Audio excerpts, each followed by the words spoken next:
करेलों में दही डालें और कमाल की रेसिपी तैयार करें। तो जनाब आज आपके लिए जो रेसिपी लेकर आई हूँ करेलों की, इस तरह से इतने ज़्यादा टेस्टी करेले बनते हैं कि बच्चे भी उंगलियां चाट जाएंगे। तो चलिए फिर बनाते हैं। यहाँ पे मैंने तकरीबन 3 पाव जो है वो करेले ले लिए हैं। सबसे पहले इनका ना छिलका उतार लेंगे। बहुत ज़्यादा आपने खुरचना नहीं है, बस ऊपर से इस तरह से हम इसका छिलका रिमूव करेंगे दोनों साइड से कटिंग करने के बाद, और फिर इसके बीज निकाल लेंगे। आपको पता है ये जो करेले की सब्जी होती है ये सेहत के लिए बहुत अच्छी होती है। बहुत सारे लोग इसलिए नहीं खाते कि ये गर्म होती है, लेकिन साथ लस्सी का भी यूज़ किया जा सकता है। यह आपके खून को साफ करती है और इसके अलावा जिनका जमा हुआ खून होता है उसको पतला करती है, और भी इसके बहुत ज़्यादा फ़ायदे हैं। तो सबसे पहले हम इसका छिलका निकाल लेते हैं। ये देखिए अंदर से बीज भी निकाल लेंगे, और शुगर के पेशेंट्स के लिए भी ये बहुत अच्छे हैं करेले। तो इस तरह से बस आपने इनका ना अंदर से जो छिलका ना वो निकाल लेंगे, इसके बीज वगैरह, और इसकी कटिंग कर लेंगे।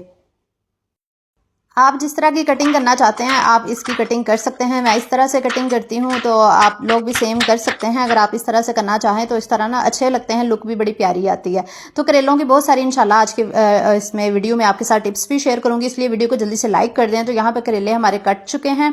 अभी सबसे पहला जो स्टेप होता है वो है नमक लगाने का। सबसे पहले हम 1 टेबलस्पून भर के जो है करेलों को नमक लगा देंगे। नमक लगा के तो बस हम इसको छोड़ देंगे थोड़ा सा मिक्स करके। इससे ये होगा कि करेलों का जो कड़वा पानी है ना वो सारा निकल जाएगा और करेले कड़वे नहीं बनेंगे। बस इसको 15-20 मिनट के लिए हम छोड़ देंगे।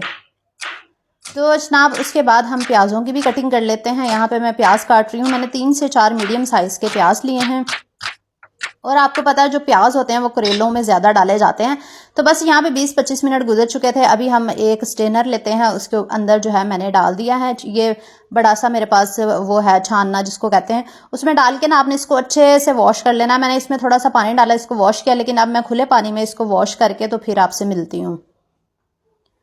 तो जनाब ये देखें करेले हमारे यहाँ पे वॉश हो चुके हैं अच्छी तरह से। अच्छा एक टिप मैं आपको बताने लगी हूँ, आप चाहें तो ना इसको हाथों की मदद से दबा दबा के अच्छी तरह पानी निकाल लें, या फिर आप एक कपड़ा ले लें मलमल का, उसमें भी आप इसको स्क्वीज़ कर सकते हैं। अगर वो दोनों काम नहीं करना चाहते तो तीसरा काम आपने ये करना है कि आप पानी वाले गीले करेले ही अच्छी तरह थोड़ा सा निचोड़ के ना आप डाल देंगे ना कढ़ाई में, और इसको आप ना सुखा लेंगे। हाई फ्लेम नहीं करना, मीडियम फ्लेम पे ना आपने इसमें ऑयल नहीं डालना। ऑयल बाद में हम डालेंगे जब करेले का पानी जहाँ यहाँ पे ड्राई हो जाएगा ना। आपने पास खड़े होकर ही करना है ये काम, वरना ये नीचे लग जाएंगे। तो ये देखिए करेले मैंने यहाँ पे ड्राई कर लिए हैं। जब करेले ड्राई हो जाएंगे ना फिर हम इसके अंदर ऑयल शामिल करेंगे। तो अभी मैं तकरीबन 1 कप के करीब जो है वो ऑयल डाल रही हूँ, क्योंकि करेलों में ऑयल का ज़्यादा इस्तेमाल होता है। हमने करेलों को फ्राई भी करना होता है, उसके बाद इसकी कुकिंग भी करनी होती है। तो करेले हमारे फ्राई हो रहे हैं। उतनी देर में मैंने कहा जल्दी से हम टमाटर भी कट कर लेते हैं, क्योंकि टमाटर रह गए थे कटिंग करने वाले। तो यहाँ पे टमाटर मैंने तकरीबन